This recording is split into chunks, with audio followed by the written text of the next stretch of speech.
तेजस्वी यादव का विधानसभा मार्च, पार्टी का मुखपत्र आरजेडी समाचार का किया लोकार्पण। महंगाई बेरोजगारी के खिलाफ विधानसभा मार्च।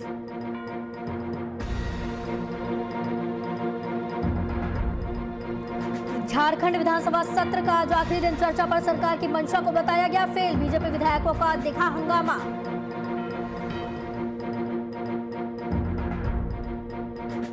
मधुपुर उपचुनाव को लेकर राजनीतिक हलचल तेज। महागठबंधन और एनडीए एक दूसरे पर लगातार हमलावर। अपराध की रोकथाम को लेकर राज्य सरकार विफल। पटना में दुकानों और सार्वजनिक वाहनों में होगी मास्क की जांच। दुकानदार या ग्राहक के बिना मास्क के होने पर दुकान होंगी सील। आज से जांच के लिए बनी 8 टीमें।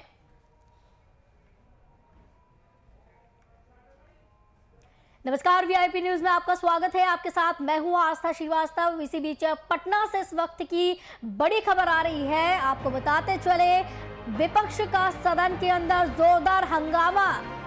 पटना से बड़ी खबर आ रही है, विपक्ष सदन के बाहर पहुंच चुका है।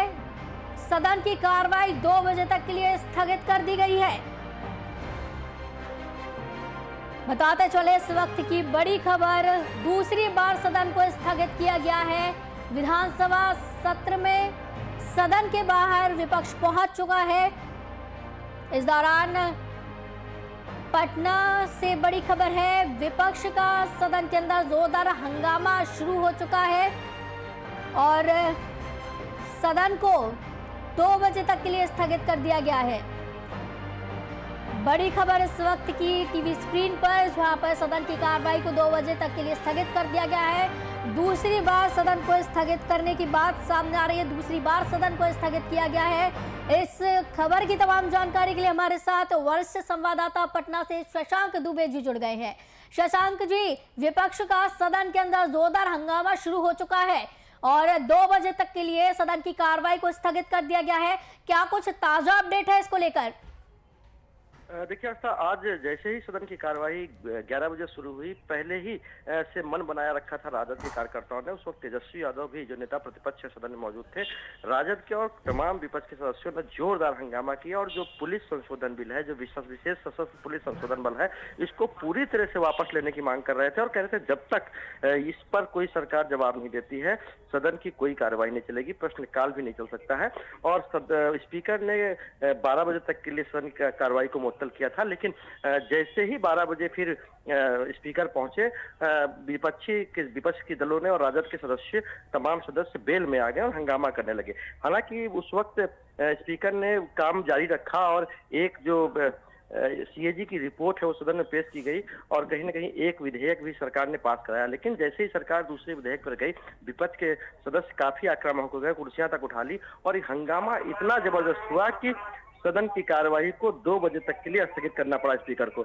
देखिए आस्था, आज सदन के अंदर और सदन के बाहर जिस तरह से डाक बंगला चौराहे के आसपास इस विशेष सशस्त्र पुलिस संशोधन अधिनियम को रोकने के लिए राजद के कार्यकर्ता, उसके नेता तेजस्वी यादव, तेज प्रताप यादव, तमाम लोग सड़क पर हैं और पुलिस के बीच उनकी काफी ज्यादा संघर्ष हो रहा है। आंसू गैस भी चलाए गए हैं, कहीं ना कहीं वाटर कैनन का प्रयोग किया गया है, पत्थरबाजी भी राजद कार्यकर्ताओं की तरफ से हुई है, पुलिस ने भी जवाब दिया। तो एक तरह से सदन के बाहर रण क्षेत्र बना हुआ है, तो सदन के अंदर भी राजद पूरी रणनीति के साथ है कि सदन की कार्यवाही तब तक नहीं चलने देंगे जब तक इस बिल को वापस लेने की सरकार बात नहीं करेगी। तो कहीं ना कहीं पूरी तरह से गतिरोध है और सदन की कार्यवाही अभी ठप है, 2 बजे तक के लिए स्थगित की गई है।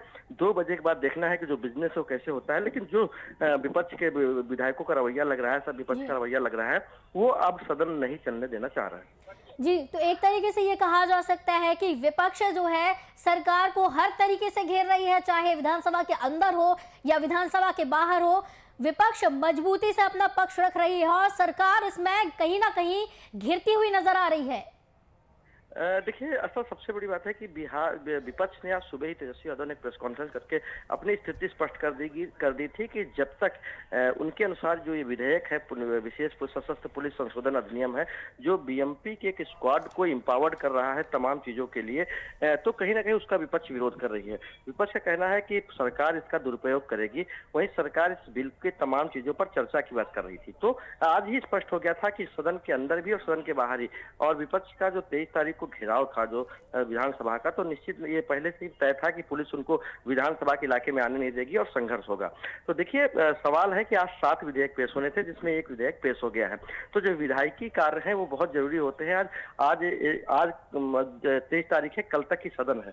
ऐसे में जो तमाम बिजनेस है वो भी सरकार को करने हैं। तो अब ये देखना है कि ये पुलिस संशोधन विधेयक जो है, विशेष सशस्त्र पुलिस संशोधन विधेयक है, इसको लेकर क्या अन्य विधेयक पर क्या असर पड़ता है, या 2 बजे के बाद जब फिर से सदन होता है तो क्या कार्रवाई चल पाती है। लेकिन जो तमाम गतिविधियां हैं उसको देखकर ऐसा लग रहा है कि सदन की कार्रवाई आज शायद विपक्ष न चलने दे। जी, तो कहीं ना कहीं जिस तरीके से विपक्ष सदन के अंदर हंगामा कर रही है, कार्रवाई को नहीं होना देना चाहती है विपक्ष, तो जिस तरीके से सदन की कार्रवाई चल रही है, लगातार हंगामे देखने को मिल रहे हैं और लगातार क्या इसमें माना जा सकता है कि सदन की कार्रवाई बढ़ सकती है या आज अंतिम दिन है कार्रवाई का? देखिए बिहार विधानसभा में कल यानी 24 तारीख तक बिहार विधानसभा का ये बजट सत्र है। नहीं, आज के बाद कल का एक दिन भी सुरक्षित है। तो आज जो बिजनेस था, पहले से 7 विधेयक आज पेश होने थे और उसको पास, सरकार की कोशिश थी कि उसको पास करा लिया जाए। देखिए सब सरकार के पास स्ट्रेंथ होती है विधानसभा में, तो वो बिलों को पास जरूर करा लेगी, लेकिन विपक्ष अपनी ताकत के बल पर विपक्ष का कहना है कि ये विधेयक प्रवर समिति में जाना चाहिए जो पुलिस का बिल है, क्योंकि एक निरंकुश कानून है। तो अगर सरकार नहीं सुनती और सरकार के पास चूंकि नंबर है तो सरकार विधेयक को जरूर पास करा लेगी। ऐसे में विपक्ष की कोशिश होती है कि जब विधानसभा ही नहीं चलेगी तो विधेयक कैसे पास होगा। यही कारण है आस्था की विपक्ष इस कोशिश में रहती है कि विधानसभा को एडजन कराया जाए, विधानसभा की कार्रवाई को न चलने दिया जाए। तो कहीं ना कहीं सत्ता पक्ष और विपक्ष दोनों कोशिश में है। हालांकि हमारी जो ट्रेजरी बेंच के लोगों से बात हुई है, जो सत्ता पक्ष के लोगों से बात हुई है, उनका कहना है कि सरकार बहस के लिए तैयार है, लेकिन अगर विपक्ष अड़ी रही है तो कहीं ना कहीं जनता के हित में, चूंकि ये विधेयक पास होने से जनता के तमाम मुद्दे जुड़े रहते हैं विधानसभा से, तो कहीं ना कहीं सरकार इसको विधानसभा में पास कराने की कोशिश करेगी। जी शशांक जी, जिस तरीके से लगातार विपक्ष सरकार को घेरती हुई नजर आ रही है, चाहे वो विधानसभा के अंदर हो या विधानसभा के बाहर हो, और सरकार कहीं ना कहीं इसमें घिरती हुई भी नजर आ रही है। बहुत बहुत धन्यवाद इस खबर की तमाम जानकारी के लिए। हमारे साथ शशांक दुबे जुड़े हुए थे। बड़ी खबर इस वक्त की, जहां पर दूसरी बार सदन को स्थगित कर दिया गया। बिहार विधानसभा के उपाध्यक्ष पद के लिए सत्ता पक्ष से जेडीयू के महेश्वर हजारी ने नामांकन दाखिल किया। नामांकन दाखिल करने के दौरान हजारी के साथ मौके पर CM Nitish Kumar, deputy CM Tarkishore Prasad और रेणु देवी और मंत्री विजय चौधरी भी मौजूद रहे। आपको बता दें कि उपाध्यक्ष पद के लिए विपक्ष की ओर से भी प्रत्याशी की घोषणा कर दी गई है। भूदेव चौधरी को आरजेडी ने उपाध्यक्ष पद के लिए प्रत्याशी घोषित किया है।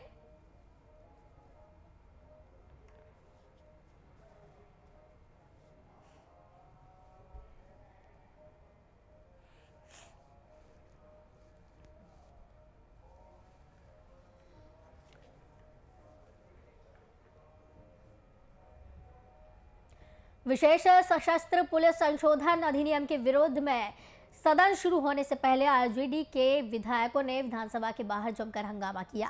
साथ ही विधेयक के विरोध में जमकर नारेबाजी भी की। वहीं आरजेडी विधायकों ने सरकार पर निरंकुश कानून लाने का आरोप लगाते हुए विधेयक पास नहीं होने देने की चेतावनी दी। विपक्ष के हंगामे के बीच स्पीकर ने 2 बजे तक के लिए सदन की कार्रवाई को स्थगित कर दिया।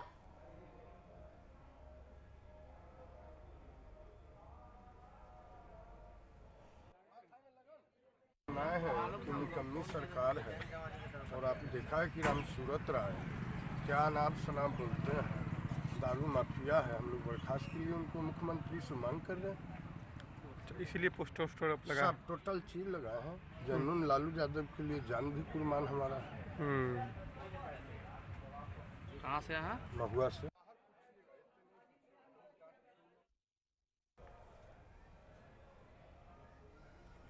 होली और शब बारात को लेकर प्रशासन ने तेवर सख्त कर लिए हैं। इसी कड़ी में डेहरी थाने की कैंपस में शांति समिति की बैठक आयोजित की गई। इस बैठक में एएसपी संजय कुमार, बीडीओ अरुण कुमार समेत सामाजिक कार्यकर्ता भी उपस्थित रहे। बैठक में एएसपी संजय कुमार ने बताया कि होली को लेकर पूरे तरीके से एहतियात बरती जा रही है और संवेदनशील इलाकों में पुलिस बल को तैनात किया गया है।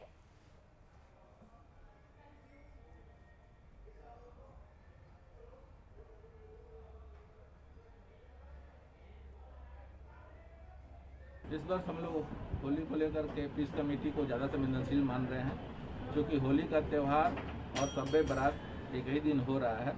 तो हम लोगों ने आज पीस कमेटी आयोजित किया और पीस कमेटी में सरकार के कोविड-19 को देखते हुए जो गाइडलाइन था उनको बताया गया कि किसी भी तरह का होली में समारोह जो है वर्जित किया गया है। लोगों से अपील की गई है कि किसी तरह का समारोह पूर्वक होली नहीं मनाएंगे। दूसरा कि डीजे पर पूर्ण प्रतिबंध है, उसका पालन कराएंगे।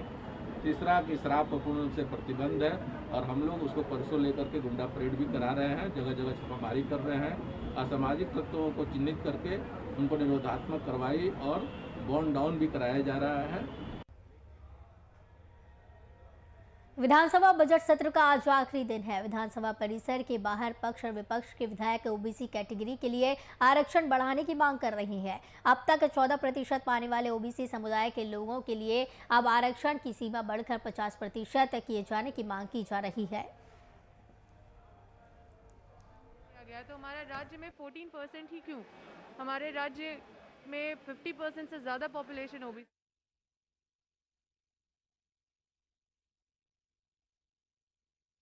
पहले ही हो जाना चाहिए था, क्योंकि हमारा राज्य अति पिछड़ा राज्य में आता है। और दूसरे राज्य जो डेवलप्ड है वहाँ पे भी, आप तमिलनाडु में देख लीजिए 50% आरक्षण ओबीसी को मिलता है। वहाँ पे बिहार में देख लीजिए, बिहार में 34% आरक्षण मिलता है। यहाँ छत्तीसगढ़ में 14% से बढ़ा दिया गया है। तो हमारा राज्य में 14% ही क्यों? हमारे राज्य में 50% से ज़्यादा पॉपुलेशन ओबीसी का है। और जिस तरह से अति पिछड़ा वर्ग और समुदाय में ओबीसी यहाँ पे आता है, उसको आरक्षण मिलना चाहिए। और मैं इस आरक्षण की मांग के साथ मैं खड़ी हूँ। मंडल कमीशन में ने भी इस बात को कहा है कि देश में 52% से ज़्यादा पॉपुलेशन ओबीसी का है। हम लोगों का कर्तव्य बनता है कि चीज़ों को उठाए। जैसा मैंने कहा कि पिछड़ा वर्ग आयोग का रिकमेंडेशन आया था, जिसमें कहा गया था कि 27% आरक्षण जो है ओबीसी को मिलना चाहिए, वो घटकर 14 हो गया, आपको पता होगा। वो सिर्फ इसलिए हुआ है क्योंकि एक सर्वे होना था, 30 करोड़ सर्वे में खर्च होना था। देखिए, ये क्वांटिटेटिव डेटा के आधार पर हम लोग मांग कर रहे हैं, ये कोई हवाई मांग हम लोग नहीं कर रहे हैं। पिछड़ा वर्ग आयोग का रिकमेंडेशन अगर आप देखें तो उसमें साफ कहा गया है कि क्वांटिफाइबल डेटा अगर आपके पास है तो उसके आधार पर आपको आरक्षण मिलेगा, जिसके लिए आपको सर्वे कराने की ज़रूरत है। और सरकार से हम लोगों का यही अनुरोध होगा कि सर्वे के लिए प्राप्त पैसा दे, ताकि ये सर्वे हो जाए और इसके आधार पर क्वांटिफाइड डेटा के आधार पर हम लोग आरक्षण को और मजबूती के साथ पेश कर सकें। हम लोग आपको बता दें कि ओबीसी कैटेगरी के लिए आरक्षण बढ़ाने की मांग की जा रही है। इस दौरान रांची से खबर देखने को मिल रही है, जहां पर ओबीसी कैटेगरी के लिए आरक्षण बढ़ाने की मांग लगातार हो रही है।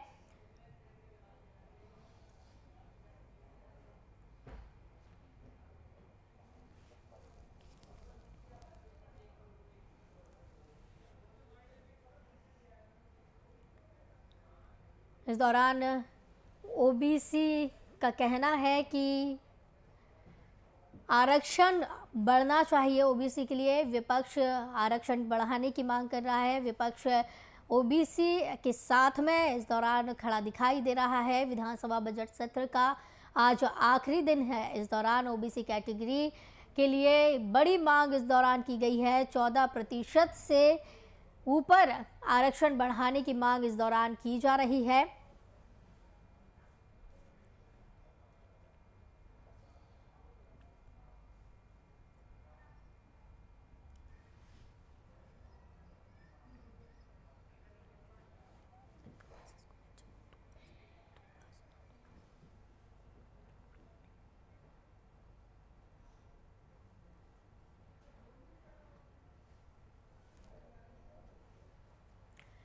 तो बता दें कि झारखंड विधानसभा बजट सत्र का आज आखिरी दिन चल रहा है। हंगामेदार बजट सत्र है और ओबीसी कैटेगरी के लिए आरक्षण बढ़ाने की मांग विपक्ष कर रहा है। विपक्ष ओबीसी कैटेगरी के साथ इस दौरान खड़ा नजर आ रहा है। 14% से ज़्यादा ओबीसी का आरक्षण बढ़ाने की मांग इस दौरान की जा रही है। लोगों का कहना है कि बाकी राज्यों की तरह भी झारखंड में ओबीसी के लिए आरक्षण बढ़ना चाहिए। आरक्षण बढ़ाने की मांग विपक्ष कर रहा है और हंगामेदार सदन इस दौरान दिखाई दे रहा है। लगातार सदन की सभी कार्रवाई हंगामेदार रही है। इस खबर की तमाम जानकारी के लिए संवाददाता अभिनव कुमार हमारे साथ जुड़े हुए हैं। अभिनव, ओबीसी कैटेगरी के लिए एक बड़ी मांग की जा रही है, आरक्षण को बढ़ाने की मांग की जा रही है। इस पर सरकार कितना विचार कर रही है? विपक्ष भी ओबीसी के साथ खड़ा हुआ दिख रहा है। देखिए, ओबीसी जो कैटेगरी है उसकी आरक्षण की मांग पहले से भी रही है और जो ओबीसी समुदाय के लोग हैं पहले से भी आरक्षण बढ़ाने की मांग कर रहे हैं। क्योंकि आप देखेंगे कि झारखंड के परिप्रेक्ष्य में 50% से ज्यादा ओबीसी आरक्षण कैटेगरी के लोग हैं, लेकिन अगर आरक्षण की बात करें तो आरक्षण की जो सीमा है उनकी मांग रही है कि कम से कम 50% होना चाहिए आबादी के हिसाब से। आज इसी मुद्दे को लेकर जो है बड़ा अच्छा देखने को मिला कि पक्ष और विपक्ष के दोनों विधायकों ने इस मुद्दे को सदन के बाहर उठाया है, पोस्टर के जरिए मुद्दा उठाया है। अम्बा प्रसाद है कांग्रेस के विधायक हैं, साथ ही साथ अमित मंडल जो बीजेपी के विधायक हैं, दोनों विधायकों ने एक साथ बैठकर पोस्टर के जरिए एक संदेश देने की कोशिश की गई कि जो ओबीसी का आरक्षण का जो रेट है, जो कैटेगरी डिवाइड की गई है, ओबीसी का आरक्षण कम से कम 50% होना चाहिए। और अगर दूसरे राज्यों में बात करें तो उन्होंने एग्जाम्पल भी दिया है कि बिहार में 34% के आसपास आरक्षण है और भी स्टेट में आरक्षण की जो सीमा है वो बढ़ाई गई है। तो कम से कम जो झारखंड में है जो ओबीसी का अभी जो है कम से कम 50% का आरक्षण होना चाहिए ताकि जो ये समुदाय के लोग हैं उनको कम से कम बेनिफिट मिल सके। जी अभिनव, ये एक बहुत बड़ी मांग की गई है कि 14% से सीधा 50% आरक्षण मांगा जा रहा है। देखिए, कैटेगरी की बात करें तो ओबीसी की अगर आबादी की बात करें तो 50% से ज्यादा है। शायद यही वजह है कि ओबीसी समुदाय के जो लोग हैं, इससे पहले भी देखेंगे कि ओबीसी समुदाय के लोग कई बार प्रदर्शन भी कर चुके हैं, धरना भी दे चुके हैं कि जो ओबीसी का यहाँ पर रेशियो है वो ज्यादा है, उसके अनुपात जो है यहाँ पे आरक्षण ओबीसी को कम दिया गया है। दूसरे राज्यों में बात करें तो दूसरे राज्यों में ओबीसी का जो आरक्षण है वो ज्यादा दिया गया है। शायद यही वजह है कि ओबीसी समुदाय के लोग जो है प्रदर्शन भी करते रहे हैं इसको लेकर। और अब यहाँ पर भी देखेंगे कि सदन के बाहर, चूंकि आज आखिरी दिन है और आखिरी दिन सदन के बाहर यही देखने को मिला कि चाहे वो बीजेपी के विधायक हो या कांग्रेस के विधायक हो, सबने एकजुट होकर ओबीसी का आरक्षण यहाँ पर झारखंड में बढ़ाने की मांग कही गई है। अब देखने वाली बात होगी कि सरकार इस पर कितना सचेत होती है, क्योंकि मुद्दा तो कई बार उठ चुका है लेकिन इसका जो आरक्षण का रेशियो है वो नहीं बढ़ाया गया है। अब क्या सदन के माध्यम से ओबीसी का जो आरक्षण है वो बढ़ाया जाता है कि नहीं बढ़ाया जाता है, ये देखने वाली बात है। जी बहुत बहुत धन्यवाद अभिनव कुमार, हमारे साथ संवाददाता जुड़े हुए थे इस खबर की तमाम जानकारी के लिए। तो लगातार विपक्ष की तरफ से ओबीसी का आरक्षण बढ़ाने की मांग की जा रही है, सीधे 14 से 50% आरक्षण करने की मांग की जा रही है। नवादा के विजय बाजार में एक ट्रेलर्स की दुकान में अचानक आग लगने से हड़कंप मच गया। खबरों की माने तो यह आग शॉर्ट सर्किट के चलते बताई जा रही है, जिसमें लाखों की संपत्ति जलकर राख हो गई। वहीं घटना की सूचना मिलते ही मौके पर पहुंची फायर ब्रिगेड की टीम ने कड़ी मशक्कत के बाद आग पर काबू पाया।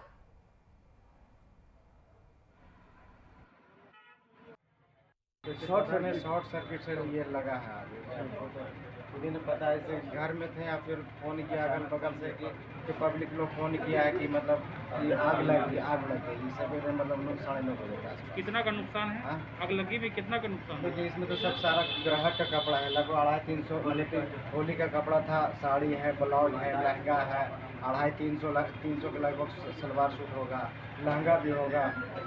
क्या का दुकान था? ये टेलर दुकान है, कामनी टेलर। मांझी के सीपीएम विधायक सत्येंद्र यादव की मुश्किलें बढ़ गई हैं। जेडीयू नेता तारकेश्वर सिंह की हत्या के मामले में एमपी एमएलए कोर्ट के विशेष न्यायाधीश नलिन कुमार पांडे की कोर्ट में सुनवाई हुई, जिसमें मृतक के पुत्र कुंदन सिंह की छपरा के विशेष अदालत एडीजे में 3 गवाही हुई। इस मामले की अगली सुनवाई 12 अप्रैल को तय की गई है। मालूम हो कि कोपा थाना क्षेत्र के पतीला गांव निवासी जदयू नेता तारकेश्वर सिंह का शव 2 जुलाई 2007 को बरामद किया गया था। गांव के बाहर सुनसान जगह से तारकेश्वर सिंह का शव बरामद हुआ था। इस हत्या में नामजद प्राथमिकी दर्ज कराई गई थी, जिसमें सत्येंद्र यादव को भी आरोपित किया गया था।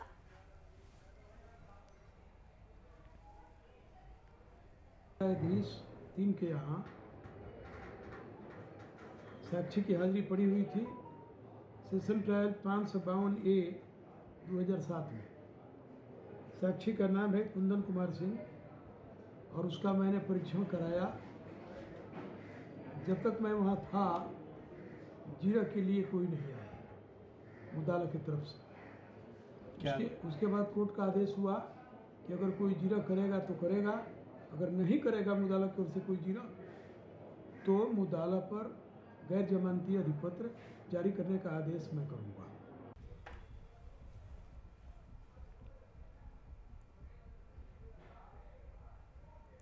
कोरोना संक्रमण के दूसरे स्ट्रेन के प्रति लोगों को जागरूक करने के लिए सरकार के साथ राजनीतिक संगठन भी सक्रिय है। राजधानी रांची में लोगों को कोरोना के प्रति सजग करने की कवायद में ऑल इंडिया प्रोफेशनल कांग्रेस की ओर से शहर के कांके इलाके में जागरूकता अभियान चलाया गया। इस दौरान स्थानीय लोगों के बीच मास्क और सैनिटाइजर बांटे गए। इस दौरान एआईपीसी की ओर से प्रदेश अध्यक्ष और सक्रिय सदस्य भुवनेश ठाकुर समेत कई अन्य लोग मौजूद रहे। इस दौरान एआईपीसी द्वारा लोगों से सोशल डिस्टेंसिंग का पालन करने की भी अपील की गई।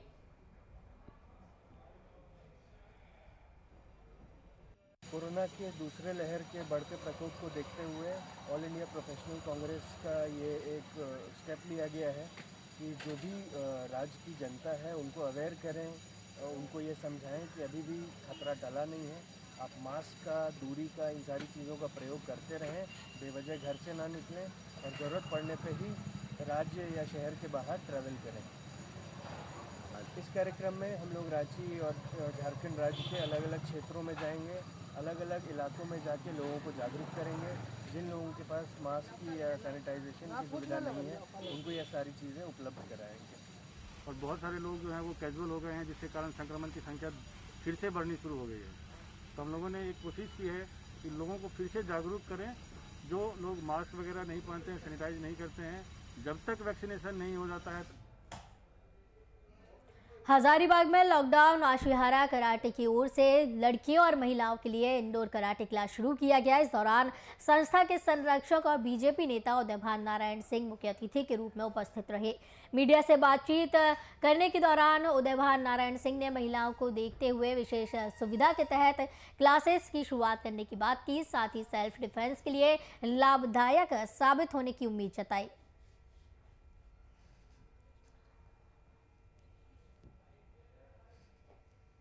नया ब्रांच खुल रहा है और मुख्यतः ये एक ट्रेनिंग सेंटर के रूप में है। और सबसे बड़ी बात है कि इस हॉल में यहाँ पर जो भी कराटे यहाँ सीखेंगे, एक इंडोर ट्रेनिंग दी जा रही है, जो हर तरह से मैं समझता हूँ कि इस कराटे को सीखने के लिए और इसको साधने के लिए बहुत अनुकूल एक वातावरण यहाँ पर मिलेगा। मान लीजिए यदि निकट भविष्य में गर्मी का दिन आ रहा है, काफ़ी गर्मी बढ़ जाएगी, सुबह के टाइम में ट्रेनिंग करना पड़ता है, अगर दिन में करना हो, या बारिश का टाइम इसके बाद आएगा, या धीरे धीरे जब ठंड बहुत चरम सीमा पे चली जाती है, तो इस प्रकार से प्राकृतिक भी परिस्थितियों को देखते हुए अगर इंडोर ट्रेनिंग अगर कराटे का यहाँ पर जो नॉकडाउन आशिहारा कराटे के द्वारा किया जाएगा, तो मैं समझता हूँ कि लोगों के लिए बहुत ही जो यहाँ कराटा सीखेंगे उनके लिए लाभान्वित है।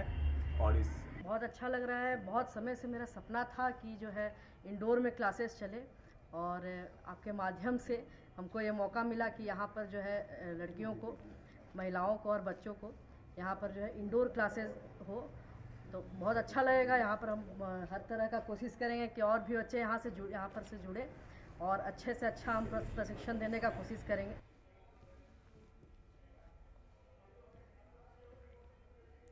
पटना एयरपोर्ट पर कर्मचारियों की लापरवाही का मामला सामने आया। AI 415 से दिल्ली से पटना लौट रही सीट 12E की यात्री संजू कुमारी के बैग से लगभग 4 लाख के सोने और हीरे के गहने की चोरी हो गई। महिला ने इस घटना की शिकायत विमानन कंपनी के प्रतिनिधियों से की है। फिलहाल एयरपोर्ट प्रशासन मामले की छानबीन में जुटी है। तो काफ़ी टाइम तक हमें लगेज नहीं मिला वहाँ पे।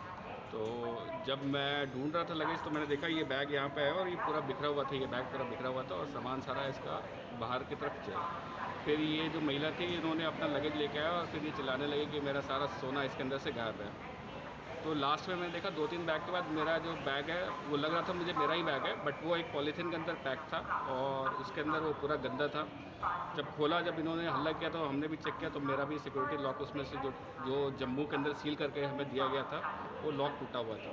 फिर 3-4 और पैसेंजर्स थे, उन्होंने भी पाया कि उनका जो लॉक किया हुआ था वो लॉक उनका तोड़ दिया गया है। धनबाद के झरिया थाना क्षेत्र में एक बार फिर से पीडीएस में वितरित किए जाने वाले चावल का कालाबाजारी का मामला सामने आया है। आपको बता दें कि पुलिस ने वाहन चेकिंग के दौरान शहर के बिल्डिंग के पास चावल लदा ट्रक जब्त किया है। साथ ही इस छापेमारी के दौरान ट्रक चालक की भी गिरफ्तारी की गई। फिलहाल पुलिस मामले की जांच में जुटी है।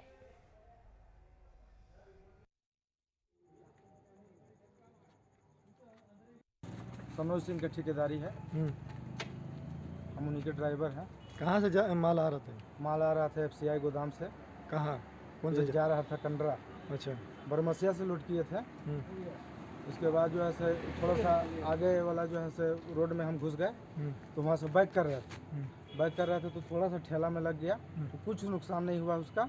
तो फाइनेंसर वाला हमसे बोला कि 4000 रुपया दो। तो फिर जो है हम बोले कि सर हमारे पास तो गरीब आदमी, हम कहाँ से फाइनेंसर के तो कोई हुआ लड़कल लोग थे वहाँ, 4000 रुपया मांग रहा था उन लोग, तो हम नहीं दिए। तो उन लोग जो है से फिर किसी और लोग को फ़ोन किए, फिर हमको ला के कांडरा में किसके पास जा रहा था चावल? FCI गोदाम में, जो वहाँ से मैंने डीलर लोग ले जाता है, गरीबी रेखा में वहाँ से बटता है।